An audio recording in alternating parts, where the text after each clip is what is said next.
महाकारुणिक तथागत भगवान गौतम बुद्ध, तथागत बुद्धांनीच निर्मिलेला बुद्ध धम्म आणि त्याच बुद्ध धम्माच्या मार्गावर वाटचाल करणारा पूजनीय भिक्खू संघ यात्रेंना वंदन अभिवादन.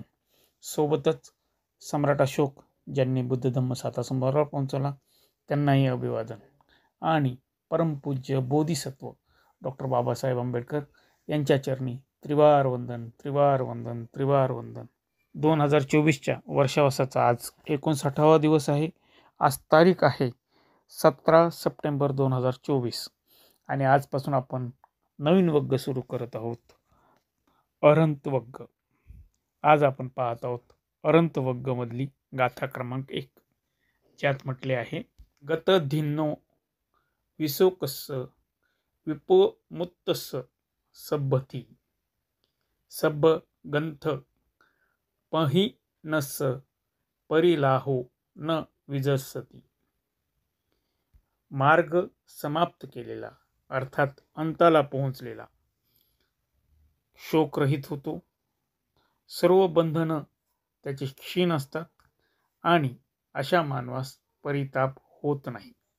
अरहंत पदाला पोहोचलेल्या व्यक्तीसंदर्भात गुणगौरव करणारी ही पहिली गाथा आहे अरहंत वग्ग मधली. जो अरहंत होतो त्याने जीवनातील प्रत्येक दुःखाला वा माराला हरविलेले असते. शोकाला कारण काय आहे हेही तो जाणत असतो. मृत्यूचे भय, आप्त दुरावण्याचे भय, नको त्या अप्रिय लोकांची सोबत येण्याचे भय, वृद्ध होण्याचे भय, आजार येण्याचे भय, या सर्व भयांना त्याने जिंकलेले असते. जो भयग्रस्त असतो त्या भयापासून मुक्ती मिळवण्यासाठी भटकत राहतो.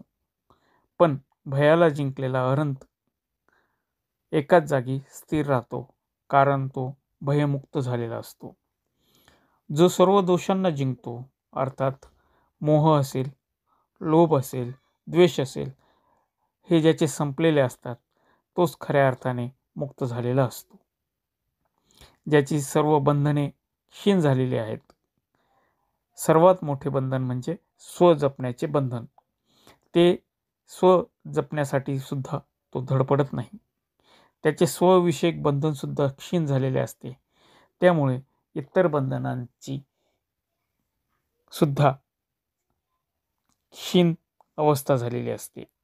त्यामुळे त्याला दुःख होत नाही, त्याला शोक होत नाही, त्याला पश्चाताप होत नाही. त्याचे कुठल्याही प्रकारचे बंधने मागे राहिलेले नसतात. म्हणून तो जो अंताला पोहोचलेला आहे त्याच्याकडे कुठल्याही प्रकारचा हानी होण्याची शक्यता उरलेली नसते. कुठल्याही प्रकारे दुःख होणे त्याच्या अस्तित्वाला मान्य नसते. असा दुःखमुक्त, असा भयमुक्त, असा अंताला पोहोचलेला व्यक्तीच अरहंत होय. म्हणून तथागत बुद्धांनी अरहंत वग्ग गाथा क्रमांक 1 मध्ये म्हटले आहे, मार्ग समाप्त केलेला, अंताला पोहोचलेला, शोकरहित झालेला, सर्वथा मुक्त असलेला, सर्व बंधनं क्षीण केलेला मानवास परिताप होत नाही. आज इथेच थांबतो. नमो बुद्धाय. जय भीम. थँक्यू.